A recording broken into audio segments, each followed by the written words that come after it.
Hello student, आज हम new topic start कर रहे हैं इंटीग्रेशन। तो वास्तव में सबसे पहले देखा जाए तो ये है क्या कॉन्सेप्ट, इसका डेरिवेटिव से आया है कि अगर कोई फंक्शन डिफरेंशिएबल होता है किसी इंटरवल में तो आपको पता है कि उसके हर एक इंटरवल पे डिफरेंशिएबल होना चाहिए। ये सब चीज़ें तो आप पढ़ चुके हैं। इंटीग्रेशन वास्तव में अगर देखा जाए तो ये एक ऐसा कॉन्सेप्ट है जो किसी चीज़ को समराइज करता है। डिफरेंशिएशन का मतलब होता है कि आप ब्रेक करते हैं उसको अलग करना, और इंटीग्रेट का मतलब उसको समराइज करना। यानी एक बड़े से पार्ट को अगर आप समराइज करते, मान लीजिए बड़ा सा पार्ट आपने लिया वाई, अब इसके छोटे छोटे टुकड़े कर दिए जाए, छोटे छोटे टुकड़े कर दिए जाएँ और उनको सम कर दिया जाए, समराइज कर दिया जाए और मिल करके एक बड़ा पार्ट मिल जाएगा वाई, और इसी को हम क्या बोलेंगे, इंटीग्रल, यानी उसका इंटीग्रेशन। तो एक कुल मिलाकर के ये होता है कि जो डेरिवेटिव है उसको अलग किया जाता है, इंटीग्रेशन उसको समराइज किया जाता है। मतलब एक तरह से इंटीग्रेशन क्या होता है, रिवर्स प्रोसेस है डेरिवेटिव का, यानी कि जस्ट उल्टा। तो अगर हम किसी फंक्शन की बात करें, कोई फंक्शन हम लेते हैं, मान लेते हैं ये कोई कर्व है, अगर हम इसका ज्योमेट्रिकल इंटरप्रिटेशन पे जाएँ, कोई कर्व हमने बना लिया। अब ये कोई कर्व हो सकता है, एक कर्व यहाँ ओरिजिन से जा रहा है, एक कर्व यहाँ जा रहा है, मतलब कर्व सब एक ही जैसा है लेकिन सबकी नेचर अलग है। इसमें जब ये ओरिजिन से जा रहा था तो ये रूट एक्स था, और जब ये थोड़ा एक कदम आगे बढ़ा, एक डिस्टेंस, तो इसमें एक जुड़ गया, दो कदम आगे बढ़ा तो दो जुड़ गया, इधर इधर तो एक कदम नीचे आया माइनस हो गया। कर्व वही है लेकिन सबकी प्रवृत्ति यानी कि नेचर सबका अलग है थोड़ा थोड़ा। जैसे कोई फैमिली है, फैमिली का एक मेंबर है, उसका नेचर कुछ और होगा, दूसरे मेंबर का नेचर कुछ और होगा। तो इसी ये समझ लीजिए एक कर्व की फैमिली है, तो कर्व किसी भी तरीके का हो सकता है। इस कर्व को मेरे समझाने का मतलब ये है, बस इतना ही मेरे समझाने का यहाँ पर इतना मतलब है कि अगर ये पैराबोला रहा होगा, ये कोई पैराबोला है, जैसे y equal to root X parabola ही तो रिप्रेजेंट करेगा Y square equal to X. अब ये कर्व यहाँ से भी तो जा सकता था, ये कर्व यहाँ से भी तो जा सकता था, है तो ये पैराबोला, जात इसकी नहीं बदल रही, इसका नेचर केवल बदल रहा है, इसकी जाति वही है। ठीक है, तो अब कहने का मतलब ये हुआ कि ये कर्व अलग अलग सिचुएशन दे रहा है, यानी कि एक कर्व की फैमिली होती है। तो हम एक जनरली बात करें कि इस कर्व की हमने एक फैमिली दिखा दी। अब इसी में कांस्टेंट ही तो जुड़ रहा है।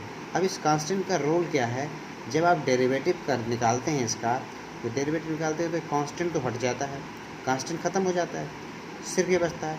तो मैंने इसको लिया क्यों, फिर कर्व कोई भी हो सकता है, तो हम एक ऐसा आर्बिट्ररी कांस्टेंट चूज़ कर लेंगे कि जो 1 भी दे सकता है, 2 भी दे सकता है, 3 भी दे सकता है, जितने चाहें उतने दिए जा सकते हैं उसकी वैल्यू।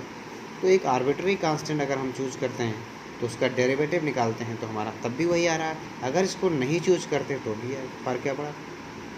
तो ऐसा कोई ज़रूरी नहीं कि हमेशा ये कर्व जो है ओरिजिन से जाए, इसकी कोई फैमिली हो सकती है, उसका डेरिवेटिव निकाला जा सकता है। इसलिए हम सी को एक आर्बिट्ररी कांस्टेंट लेते हुए एक कर्व बनाएंगे, क्योंकि ये सी कुछ भी हो सकता है।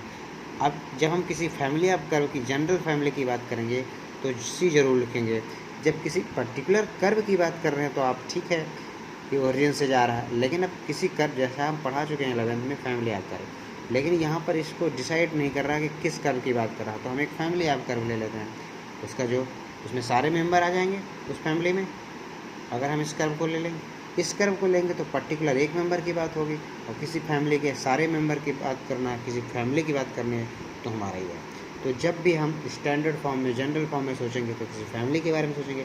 तो अब dy बाई डी एक्स, जब इसको हम डिफ्रेंशिएट करते हैं तो हमारा 1/2 रूट एक्स तक कोई फर्क पड़ने वाला है, चाहे हम फैमिली ऑफ कर्व लें चाहे वो लें, लेकिन हम जनरली लेंगे क्या, फैमिली ऑफ कर्व। अब इसका डिफ्रेंशिएशन, इसका लेने का मतलब इसको एक आर्बिट्ररी कांस्टेंट ले लिया, ये कर्व कुछ भी जुड़ सकता है। अब हमने बोला अभी कि एंटी डेरिवेटिव होता है, क्या होता है, एंटी डेरिवेटिव। जैसे हमने इसका डिफरेंशिएट किया, अब डी को उधर भेज दिया, अब जैसे डी को उधर भेजा, इसमें एक सिंबल लगाया, इसी को बोलते हैं इंटीग्रेंड, इसको इंटीग्रल बोलते हैं। जैसे इसका सिंबल ये लगा दिया, इसी को एंटी डेरिवेटिव बोलते हैं, यानी एंटी डेरिवेटिव ऑफ दिस। और यहाँ पर डी, किसी भी फंक्शन में डी एक छोटी क्वांटिटी है, जैसे एफ एक्स एक बड़ा, वाई एक बड़ा सा पार्ट था, उसका एक स्मॉल पार्ट हमने ले लिया डी वाई। ऐसे बहुत सारे स्मॉल पार्ट ब्रेक किए जा सकते हैं। इसमें सारे स्मॉल पार्ट को जोड़ करके एक बड़ा पार्ट बनाया गया है। तो हमने कहा कि अगर सारे स्मॉल पार्ट को समराइज़ कर दें तो एक बड़ा पार्ट y मिल जाएगा। डी वाई का मतलब या डेल्टा वाई सब एक ही चीज़ है, फिजिक्स में तो आप पढ़ चुके हैं। तो स्मॉल पार्ट को समराइज़ करना ही तो इंटीग्रल है। तो जब एक सारे स्मॉल पार्ट को इकट्ठा कर देंगे तो हमें एक बड़ा पार्ट मिल जाएगा, यानी कि बड़ा पार्ट क्या मिल जाएगा, y मिल जाएगा, दैट इज़ fx मिल जाएगा। तो fx यहाँ पर मिल जाएगा fx, और यहाँ पर क्या हो जाएगा 1/2√x dx। इस fx को हमने, और यही हमारा क्या है, इंटीग्रल कहलाता है। अच्छा, अब यहाँ पर एक चीज़ आपने देखा, ये जो fx लिया था ये तो fx बन गया जब हमने सिर्फ ये फंक्शन लिया था। अब अगर हम थोड़ी और दूर जाएं, इसकी जगह पर fx प्लस सी लिए होते, क्या लिए होते, fx प्लस सी लिए होते, तो क्या होता है, जैसे √x प्लस सी लिए होते, तो अब d/dx ऑफ x ये करती होते। अब d/dx ऑफ x क्या आता हमारा, 1/2√x आता। इसका क्या आता, d/dx ऑफ fx प्लस सी, ये हमारा क्या आता, इसके हिसाब से 1/2√x आता, यानी कि ये तो आता। तो d ऑफ fx प्लस सी मतलब √x प्लस सी, ये आता 1/2√x। अब जब हम इंटीग्रेशन लगा देते तो ये dx, और ये तो हमारा fx प्लस सी रह जाता है, और ये हमारा आ जाता है 1/2√x dx। कुल मिलाकर के मैं ये कहना चाहता हूँ कि अगर √x में प्लस सी जुड़ा हुआ डिफ्रेंशिएट दोनों साइड में, तो d/dx ऑफ fx करते तो 1/2√x आता, इसका क्या आ जाता है 1/2√x। अरे सीधी सी बात है कि d/dx ऑफ √x प्लस सी करते तो यहाँ पर क्या आ जाता है 1/2√x, ये तो आता है। तो अगर d ऑफ √x प्लस सी तो यहाँ पर आएगा 1/2√x dx, यही इंटीग्रल है। अब जैसे दोनों साइड में ये सिंबल लगाया, ये समराइज हो गया। अब इसको हम सीधे √x प्लस सी बोल सकते हैं, और इसको क्या बोलेंगे 1/2√x dx, यही हमारा इंटीग्रल है।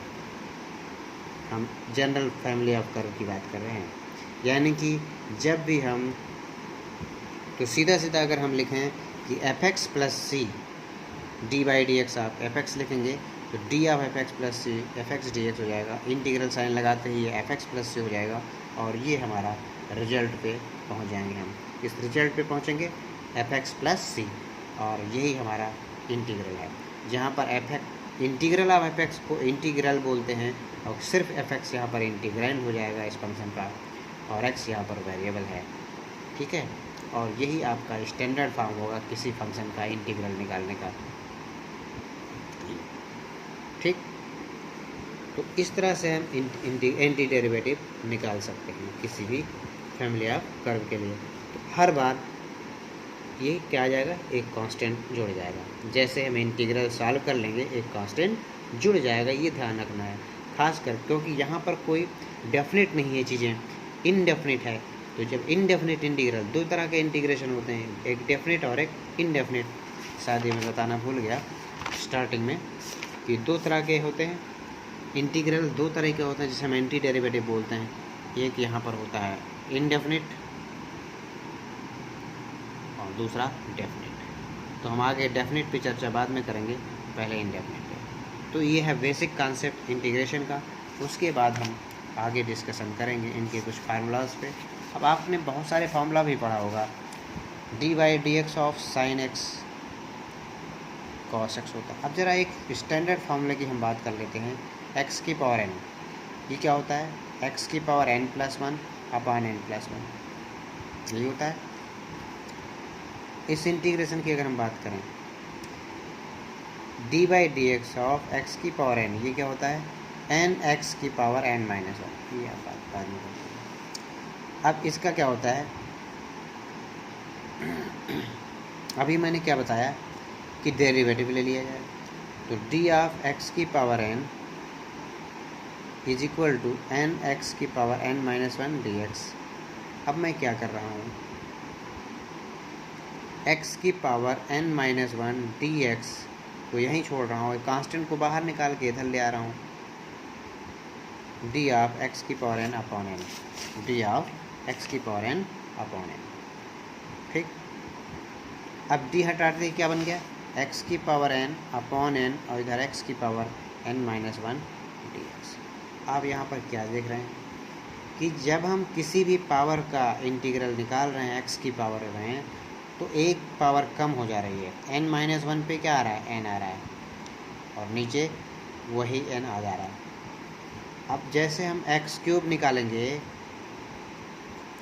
तो यहाँ पर क्या आ जाएगा, एक्स स्क्वायर बाई 2 हो जाएगा, एक पावर कम करके दूसरा।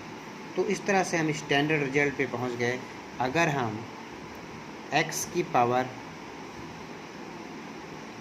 एन का निकाल रहे हैं तो इसका इंटीग्रेशन क्या होगा, एक्स का इंटीग्रेशन क्या होगा, एक जोड़ रहा है ना पावर, एक पावर जोड़ रहा है, ध्यान रखना। तो सॉरी, एक्स की पावर 4 अपॉन 4 हो जाएगा, और प्लस ये ध्यान रखना कांस्टेंट है। किसी फैमिली आप कर्व की बात कर रहा होगा, एक्स क्यूब के कई फैमिली हो, हर एक कर्व की कई फैमिली हो सकती है, तो किसी फैमिली आप कर्व की बात कर रहा होता है, किसी फंक्शन की फैमिली आप कर्व का ये डेरिवेटिव है अगर, तो उसका एंटी डेरिवेटिव जो आएगा उसमें कांस्टेंट जुड़े, यानी हर एक फंक्शन के लिए के साथ कांस्टेंट जुड़ जाता है। ये मैंने पहले ही एक्सप्लेन कर चुका हूँ। तो आप देखेंगे कि एक्स की पावर एन डी एक्स हमारा एक्स हो रहा है, एक्स की पावर एन डी एक्स का अगर हम निकालें तो एक पावर जोड़ रही है ना, तो एक्स पावर इसमें जोड़ दीजिए और नीचे एक जोड़ दीजिए और प्लस सी, यही आपका स्टैंडर्ड फॉर्म है एक्स की पावर एन का, जैसे आप डिफरेंशिएशन पढ़ते हैं। अब आप एक्स के इस सारे निकाल लेंगे इसके हिसाब से, जैसे डेरिवेटिव साइन एक्स का आप निकालना हो तो डेरिवेटिव ऑफ साइन एक्स क्या होता है, कॉस एक्स, तो कॉस एक्स का वही हम बता चुके हैं, कॉस एक्स का एंटी डेरिवेटिव क्या हो जाएगा, साइन एक्स। कुछ नहीं करना, उसको रिवर्स प्रोसेस कर देना है। लॉग एक्स का क्या होता है derivative, d by d x of log x का होता है 1 अपॉन एक्स, तो 1 अपॉन एक्स का एंटी डेरिवेटिव क्या बन जाएगा, लॉग एक्स। कॉस एक्स का डेरिवेटिव साइन एक्स होता है, d by d x of cos x is equal to minus sine x होता है, तो इसका एंटी डेरिवेटिव क्या हो जाएगा, तो साइन एक्स डी एक्स का एंटी डेरिवेटिव हो जाएगा माइनस कॉस एक्स। ठीक, तो इस तरह से एक पूरा है चार्ट, मैं इसको भेज दूंगा और आप इसको अच्छे से सारे फॉर्मूले एक साथ नोट कर लेंगे। तो आज के लेक्चर में बेसिक कॉन्सेप्ट के साथ इसके बाद आगे डिस्कस करूँगा। आज का ये बेसिक लेक्चर यहीं पर एंड होता है। Thank you.